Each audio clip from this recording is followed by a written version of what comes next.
All the viewers there, we are from the Boston Technical College, 5th-year students. Our thesis is entitled Homebrew, Correlated Color Temperature for Tester for Standard LEDs. Our group is composed by me, Jeremy Fisher, Mark, Competente, and Santo Domingo. Now, our advisor is Engineer Loy Reyes.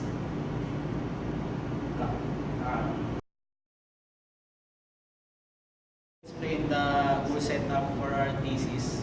So first, this is the test strip. So it serves as an enclosure for the light source, so that the light source will be focused only on the sensor itself. So here's the sensor, and here's the light socket for the LED light bulbs. So we use a bolt and nut for stopper, so we will put it in the hole for to serve as a stopper for the 3K mark. And here's the stopper for the 6500 Kelvin mark. Okay. So yun. So here's a sample of the setup. So here's the stopper for the 3000 Kelvin and the stopper for the 6500 Kelvin. So next, here's the Raspberry Pi D Plus model. It serves as the control unit of the whole thesis for the algorithm of the program. And One volt output for we used a 1 volt output, 1 ampere 1 ampere output. output. So lastly, here's the GUI for the output of the cool system. So here's the sensor. So if you click it, the output will show to the GUI. So, and if you want to clear the logs and the inputs from the previous testing, you can clear the inputs, and you can press again the sensor. We will now start to discuss the calibration process.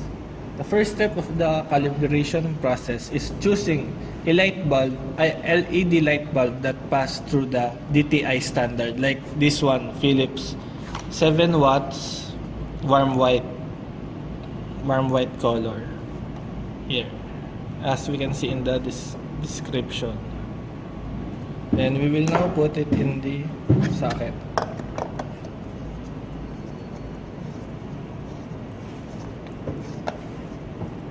Then we will now turn it on.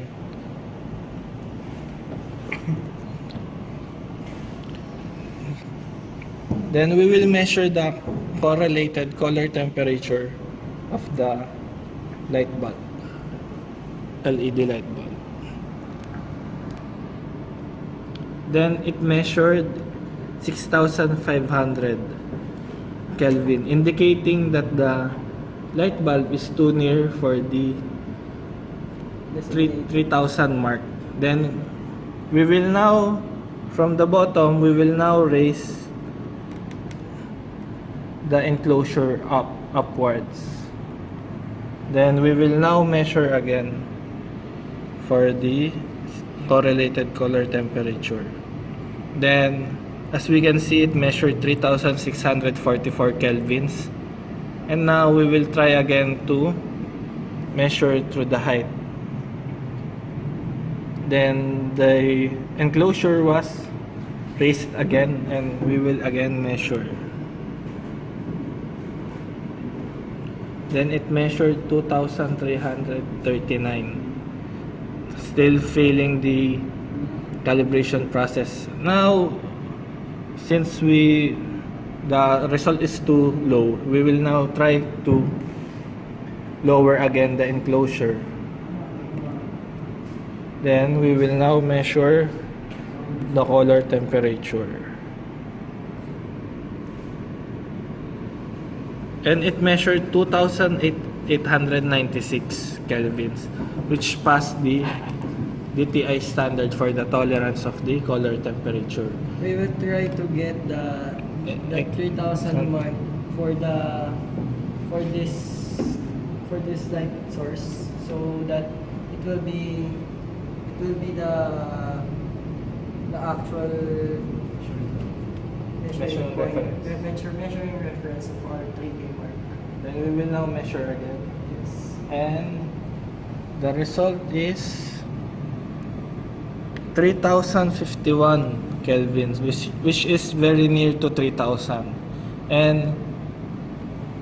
And this will be our reference point for the 3000 mark. As we can see, there's a hole. We already drilled a hole there. That's for the 3000 Kelvin mark. After getting the mark, you will place a marker, then you'll have to drill for the stopper. Both sides. You'll drill it for both sides, so that it will be the stopper. It will be fixed, not Shaky. shaky. After that, place 2 bolts to the 3000 mark.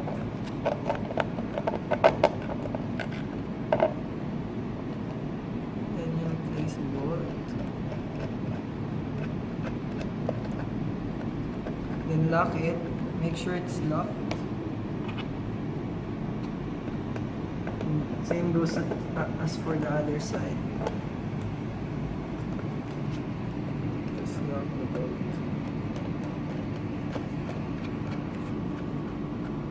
After locking it, measure it if it is the correct testing point of the 3000 mark.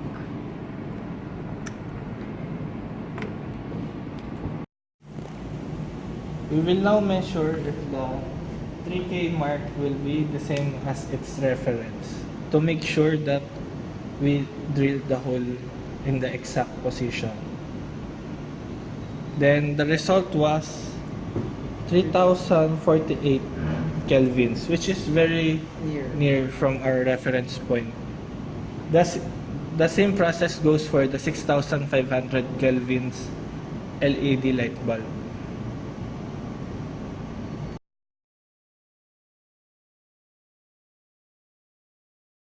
Procedure.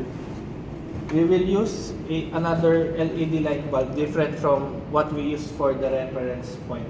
We will now use a new 3K LED light bulb for the testing. Philips is the brand. Yes. Place it again inside the socket.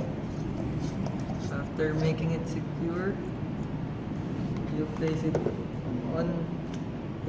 You'll turn it on, then place it inside. Now as for the result. As for the result, We will now measure here in our GUI. Then the result was 3100 Kelvin. It's different from our reference, but it went within the tolerance for the CCT. Then we will now measure a mid-range LED light bulb. its brand is Jess. Its brand is Jess. It's commercially available here in local hardwares. Then we'll replace it with the Jess light bulb, LED light bulb. Then we'll turn it on. Then place it inside again. Then we will now measure the color temperature of the Jess. Then it measured 3631 kelvins, which was out of the tolerance for the 3000 mark and stated that its grade is failed. Then we will now try another LED light bulb. We'll turn it off. Then we'll Ana- do this again. Then It was not locally purchased from a local hardware, and we observed that there was a miss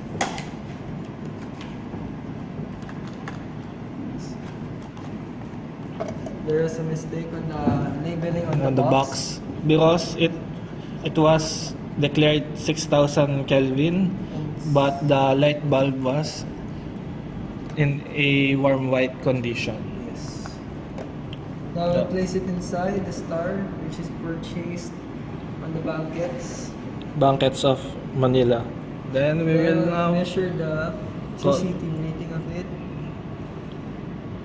It measured measured 2669 Kelvin, which failed the DTI standard and the tolerance for the 3000 Kelvin mark. Then we will now proceed in testing 500. We'll remove the first stopper because it is for the 3000 Kelvin mark. And it's higher than the 6000 for the 6500 mark.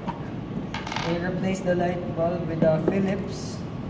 With a new Philips. Different from again our reference point. It's 6 watts and it's cool daylight, which was declared 6500 kelvins.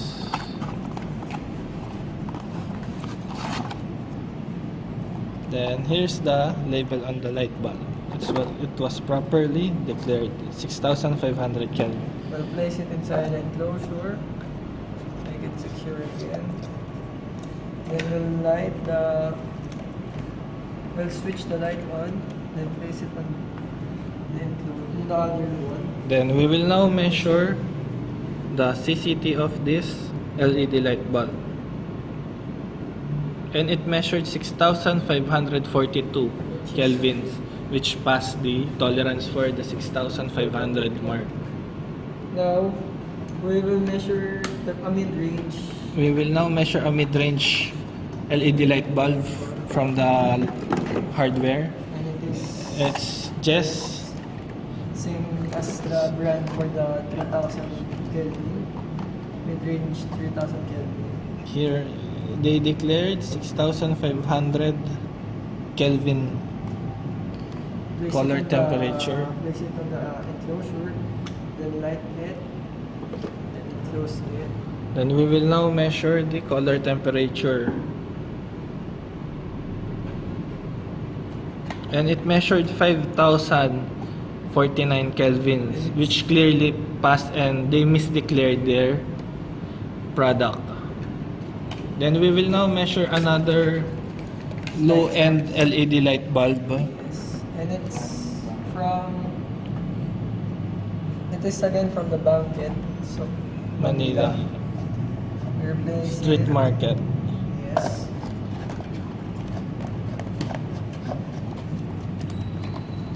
Then we'll place it inside. Turn it on. They did not declare any color temperature for this one, but they said it was a daylight light bulb. And daylight means it is 6500 500. Kelvin. Then we will now measure the color temperature. Then it measured 5746 kelvins, which again failed the tolerance for the 6500 mark, and which was a mistake from them because they did not declare any color temperature for their product. That's all. Thank you.